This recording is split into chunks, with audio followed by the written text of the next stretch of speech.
welcome back to ciLiving. If you are getting ready to host some parties this fall, the Cake Pop Corner is here to add a little bit of sweetness to your celebration. The owner, Meredith, is joining me now. Welcome back to ciLiving. Hi, thanks for having me again. All right, so last time you were here, you brought amazing cake pops that had my face and ciLiving. Yes. And this time you have done the entire station of on-air talent, and you have these adorable fall designs. I'm so excited to see what we're going to be making today.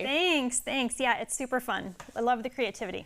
Yeah, because everything you do is so custom and very meticulous. Yeah. What are we making today? Today we are just going to make one of these strawberry jam mason jars. Okay. So yeah, we can go ahead and get that going if you'd like. So I have some pre-made cake pop dough. So what this is essentially is a baked cake, and it's completely cooled, and then I put it back into my KitchenAid mixer, put a little bit of icing in there to act as a binder, and then I let the KitchenAid mix it back up until it turns into a dough. So sometimes people think that this is unbaked like cake or something, but it's actually a baked cake that just goes in, or it turns into a dough for the cake pops. So it's fully edible. Fully. So if my grandson comes over and he sees me doing this, and so he always wants pieces, and so you can have it like this or dipped in chocolate. It's good either way. It's good either way. All right, so what do we have to do to make the little design? I see we have some tools here. Yeah, so the fun thing about cake popping is it has come a long way. So traditionally, cake pops were thought of as just that small,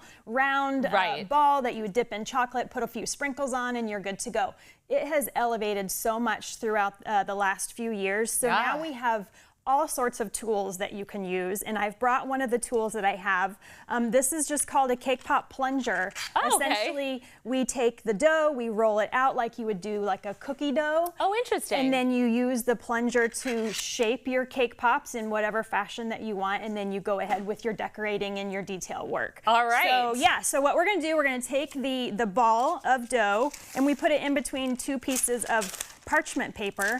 And then I have a rolling pin, and you can have it as thick as you want it to be. Okay. So traditionally it's about a ½ inch thick. I like mine a little bit thicker than that, a little bit more to work with. And so you would just have your roller set however, whatever depth that you wanted it to.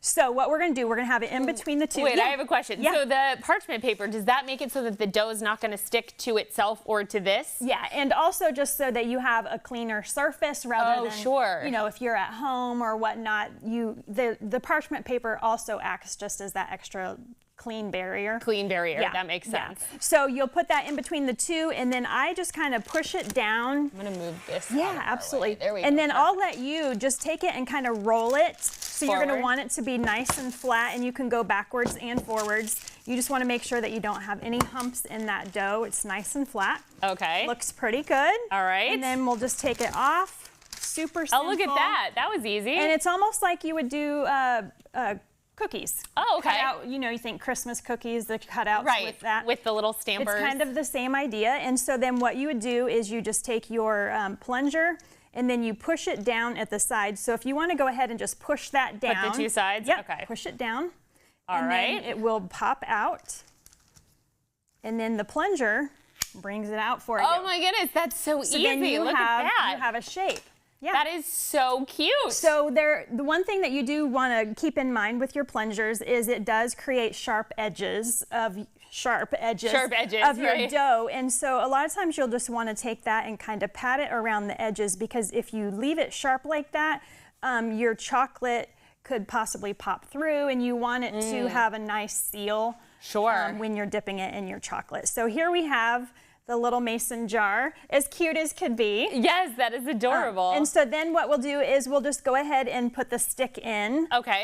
This is a flat top, which is super convenient. So what you can do if you want, because it is a flat top, you can stick it this way, which we're gonna, that's upside down. Set it down, right. And you can stick the stick in that way, which is super helpful. But if you didn't have it that way, if it was a different type of a shape, Typically I would just take it down and then I would just put my hand on to just kind of hold it in place and then push the stick in. So I'll let you go ahead and do that. Okay. Just kind of firmly hold it in place. All right. And then you'll just... I'm gonna turn it that way. Yeah, whatever's most And then, convenient. all right, I'll put it like that. And then how deep do I put it? You honestly want it to go all the way to the top because you want that stick to be in there secure, because when you're dipping it in your chocolate, you don't want if it the to stick's fall. not in there, it'll fall right in your chocolate, which is not very fun. So just keep on pushing it in. I know it feels Till like... I almost feel it? And you can kind of feel as it's going, and then once, even if it pops through the top a little bit, we can fix that. Oh, okay, so yeah, perfect. Yeah. There we go. So there you are. You can kind of let it hit the top, and then we'll smooth it over. Yeah, and then we'll get ready to dip it in our chocolate in the next segment, and we'll decorate it, and it'll look like our little mason jar here. That's amazing. Okay, and before we wrap up, Yeah. I want to know from you, if I would like a cake pop like this from you, how do I go about getting that? So best way to connect with me is on social media. I'm on Instagram and Facebook, and you would just send me a message through one of those platforms, and then we just talk back and forth to coordinate whatever you're looking for your event or for just sweet treats for yourself. One thing that I did offer, or I started back in the spring, most people would reach out to me and say, do you have anything on hand? I have like a party tomorrow or whatnot. And I would always, I'm so sorry. Right. Everything is custom. And so I thought, what if I offer a weekly pop-up? Okay. Where people can just come and grab a handful of cake pops or a dozen or whatever it is that they need. Right. And then it's not just a custom pop, it's something that they can take with them or just enjoy for themselves. So that's been a super popular thing. It's every Wednesday, 8 to 5. It's an honor system. If you want to check out more information, you can see my social media. But it's just been really, really fun for the community. And one thing I've done is I've decided on a theme every week. So every week I have a different theme and different flavors. And so each week it just kind of is this fun, exciting thing. And there's a lot of people in the community that say Wednesday is their favorite day, which makes makes my heart happy.